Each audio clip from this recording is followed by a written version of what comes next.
হয়চক নলবাৰী জিলাখনত বান পৰিস্থিতি ক্ৰমান্বয়ে জটিল হোৱা আৰম্ভ কৰিছে। ইতিমধ্যে তিনিটাকৈ ৰাজহ চক্ৰৰ কুৰিখনো অধিক গাঁও যেহেতু এবাৰ বানত প্লাবিত হৈছে আৰু এই মুহূৰ্তত আমি দৃশ্য দেখুৱাম কি ধৰণে বানৰ বাবে অসহায় অৱস্থাৰ সৃষ্টি হৈছে। এই ধৰণে আসলতে এখন চাইকেল কিমান পৰ্যন্ত ডুব গৈছে দেখিবলৈ পাইছে। এয়া হ'ল নলবাৰী জিলাৰ পশ্চিম নলবাৰী ৰাজহ চক্ৰৰ অন্তৰ্গত উত্তৰামণি অঞ্চলৰ দৃশ্য আৰু উত্তৰামণি অঞ্চলত যেহেতু কেইবা শ পৰিয়াল আসলতে এইবাৰ বানত প্ৰভাৱান্বিত হৈছে আৰু যাৰ ফলত এক প্ৰকাৰ জনজীৱন স্তব্ধ হৈ পৰা পৰিলক্ষিত হৈছে। কেৱল পশ্চিম নলবাৰী ৰাজহ চক্ৰই নহয়, তিহু ৰাজহ চক্ৰ, বানেগুচি ৰাজহ চক্ৰৰো বহু পৰিয়াল ইতিমধ্যে এইবাৰ বানত ক্ষতিগ্ৰস্ত হৈছে আৰু বহু তেওঁলোকৰ যি আসলতে পোহনীয়া জীৱ জন্তু, সেই পোহনীয়া জীৱ জন্তুৰ এক প্ৰকাৰ বিলাই বিপত্তি নোহোৱা হৈছে। আমি ইয়াত দৃশ্য দেখুৱাইছোঁ নলবাৰীৰ পৰা আৰু নলবাৰীত যিহেতু এইবাৰ বছৰৰ প্ৰথমটো বান আৰু বছৰৰ প্ৰথমটো বানৰ আজি তৃতীয়টো দিনাও বান পৰিস্থিতি ক্ৰমান্বয়ে অস্বাভাৱিক আসলতে জটিল হৈ থকা পৰিলক্ষিত হৈছে। সম্ভৱ হ'লে মই অকণমান কথা পাতিম। এই ধৰণে লোকসকল ওলাই আহিছে আসলতে বানৰ মাজেৰে তেওঁলোকে নিজৰ গন্তব্যস্থানলৈ ওলাই আহিছে। আপুনি ক'লৈ যাব হৈছে দাদা? বজাৰলৈ যাব।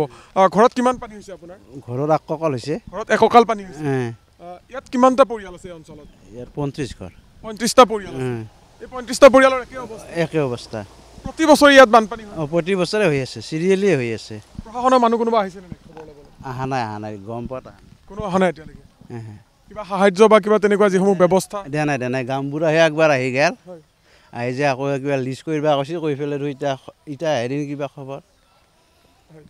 নিশ্চয়কৈ মই এটা পৰিয়ালৰ দৃশ্য দেখুৱাম। এই ধৰণে প্ৰতিটো পৰিয়াল, এই অঞ্চলৰ প্ৰতিটো পৰিয়াল এক প্ৰকাৰ জলবন্দী হৈ থাকিবলগীয়া হৈছে আৰু এইবাৰৰ বানত কৈছোঁ যে এইবাৰৰ বানত প্ৰায় পশ্চিম নলবাৰী যি অঞ্চল, এই পশ্চিম নলবাৰী অঞ্চলৰ সমানে সমানে বানেকুচি হওক বা তিহু ৰাজহ চক্ৰৰ অন্তৰ্গত কেইবাটাও স্থান প্লাবিত হোৱা পৰিলক্ষিত হৈছে।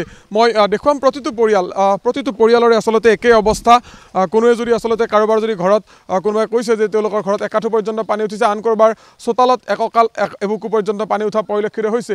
আৰু এয়া হ'ল নলবাৰী জিলাখনৰ যি বান পৰিস্থিতি, সেই বান পৰিস্থিতিৰ দৃশ্য আৰু প্ৰতিটো প্ৰান্তৰ পৰা, নলবাৰী জিলাখনৰ প্ৰতিটো প্ৰান্তৰ পৰা আমি এই ধৰণে আমাৰ ND24 দৰ্শকসকলৰ বাবে দৃশ্যসমূহ দেখুৱাই থকাৰ চেষ্টা কৰিম। সমানে দুৰ্গতসকলক সহায়ৰ বাবে জিলা প্ৰশাসন যাতে আৰু অধিক ক্ষিপ্ৰতাৰে তেওঁলোকে কাম কৰিব পাৰে, তাৰ বাবে আমি আমাৰ এই বাতৰিৰ মাধ্যমেৰে জিলা প্ৰশাসনকো অনুৰোধ জনাইছোঁ যে যিমান পাৰি সিমান তৎপৰতাৰে আচলতে জিলা প্ৰশাসনে ব্যৱস্থা লোৱাটো প্ৰয়োজন। ইতিমধ্যে নলবাৰী জিলা আয়ুক্তগৰাকীয়ে বিভিন্ন প্ৰান্তত তেখেতে পৰিভ্ৰমণ কৰি বান পৰিস্থিতি বুজ লোৱা বুলি ইতিমধ্যে সদৰি কৰিছে আৰু আমি সেই দৃশ্য আমাৰ ND24 দৰ্শকসকলক দেখুৱাইছোঁ। কিন্তু এই ধৰণে দেখিবলৈ পোৱা গৈছে নলবাৰী জিলাখনৰ যি উত্তৰামণি অঞ্চল, সেই উত্তৰামণি অঞ্চলৰ যি বান পৰিস্থিতি, সেই বান পৰিস্থিতি এনেদৰে ক্ৰমান্বয়ে জটিল হৈ থকা পৰিলক্ষিত হৈছে। কিন্তু আটাইতকৈ ডাঙৰ কথাটো এই যে প্ৰতি বছৰে এই ধৰণে তেওঁলোকে বানৰ কবলত পৰে আৰু প্ৰতি বছৰে বানে তেওঁলোকক জুৰুলা কৰে, কিন্তু তেওঁলোকৰ এই সমস্যাৰ যেন সমাধান নাই। প্ৰতি বছৰে তেওঁলোকে এই ধৰণে বানৰ সৈতে সহবাস কৰিবলগীয়া হয়। বান পৰিস্থিতিত তেওঁলোকৰ যি জীৱন সংগ্ৰাম, সেই জীৱন সংগ্ৰাম চলাই নিবলৈ বাধ্য হয়।